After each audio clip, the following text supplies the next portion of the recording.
বিসমিল্লাহির রহমানির রহিম। আসসালামু আলাইকুম। Welcome back to FM kitchen.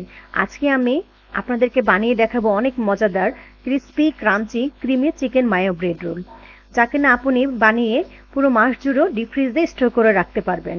এবং এটা বাচ্চাদের বিকালের নাস্তা, টিফিন এবং মেহমান আসলে তো এটার কোনো জুড়িয়ে নেই। আর এটা খেতে যে কত মজা, চলুন চলে যাই এফএম কিচেনে। এখানে প্রথমে আমি চিকেন ব্রেস্ট পিস নিয়ে আমি আধা চামচ আদা বাটা, আধা চামচ রসুন বাটা এবং 1 গ্লাস পানি দিয়ে আমি ভালো মতো চিকেনটাকে সিদ্ধ করে নিব। চিকেনটা সিদ্ধ করে পানি শুকিয়ে নিয়েছি।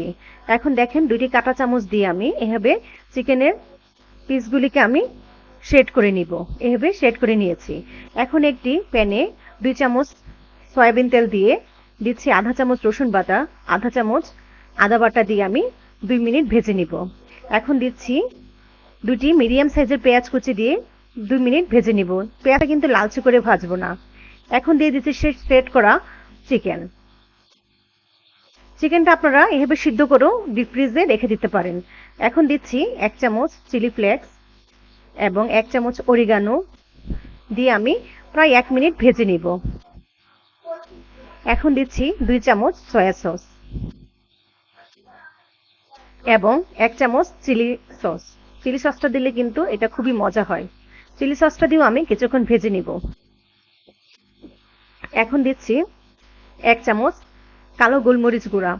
কালো গোলমরিচটা দিয়েও আমি চিকেনটাকে ভেজে নিব। এখন দিয়ে দিচ্ছি আমি প্রায় 2 চামচ সিরকা।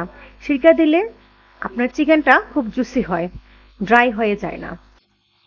দিয়ে আমি ভেজে নিব। আর দিচ্ছি স্বাদমতো লবণ। লবণ কিন্তু আমি চিকেন সিদ্ধ করার সময় দিয়েছিলাম, এজন্য আমি আধা চামচ দিয়েছি। দিয়ে আমি কিছুক্ষণ নেড়ে এখন দিয়ে দিচ্ছি একটি গাজর গ্রেট করে এবং একটি ক্যাপসিকাম কুচি করে দিয়েছি। সবজিগুলি দিয়ে আমি বেশিক্ষণ সিদ্ধ করব না। সবজিগুলি কিন্তু সিদ্ধ করা যাবে না। এই 2-3 মিনিট একটু নেড়ে ভেজে নিব। ভেজে আমি এখন ঠান্ডা করে এখন দিয়ে দিচ্ছি আধা কাপ মেয়োনিজ। মেয়োনিজটা কিন্তু গরম অবস্থায় দেওয়া যাবে না, ঠান্ডা করে তারপরে দিয়ে নিতে হবে। এখন এই স্টাফিংটা আমি এক জায়গায় রেখে দিলাম। এখন নিয়ে নিচ্ছি 2 স্লাইস পাউরুটি। আমি কিন্তু এখানে পাউরুটিটা তাজা নিতে হবে। নিয়ে আমি 4 পাশ কেটে আমি রেখে দিলাম। এখন এই পাউরুটির পিসটা আমি বেলুন দিয়ে বেলে নিব। পাউরুটির এই 4 কোণাগুলি কিন্তু ফেলে দেওয়া যাবে না, এগুলি কিন্তু ব্রেড ক্রামের কাজে লাগে। এখন আমি এখানে ময়দার স্যালারি দিয়ে 3 কোণায় দিয়ে নিব। ময়দার স্যালারি দিলে খুব ভালো মতো কুটিং হয়।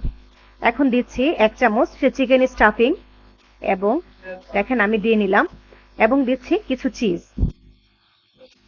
চিজ আমি গ্রেট করে নিয়েছি। দিয়ে আমি এভাবে রোল করে নিব। সেই ময়দার স্যালারিটা দিলে আপনার রোলটা খুব ভালো মতো সেট করা যায়। দেখেন আমি এভাবে রোলটা বানিয়ে নিলাম। এভাবে করে আমি সবগুলি পাউরুটি রোল বানিয়ে নিলাম। এখন আমি এই পাউরুটি রোলগুলি ভাজার জন্য এখানে 2টি ডিমে 1 চামচ লবণ এবং 1 চামচ চিলি ফ্লেক্স দিয়ে ভালো মতো ফেটে নিব। আর পাশে কিছু নিয়েছি ব্রেড ক্রাম। এখন আমি যে রোলটা বানিয়েছিলাম সেটা আমি ডিমে ডিপ করে এখন ব্রেড ক্রামে কোট করে নিব।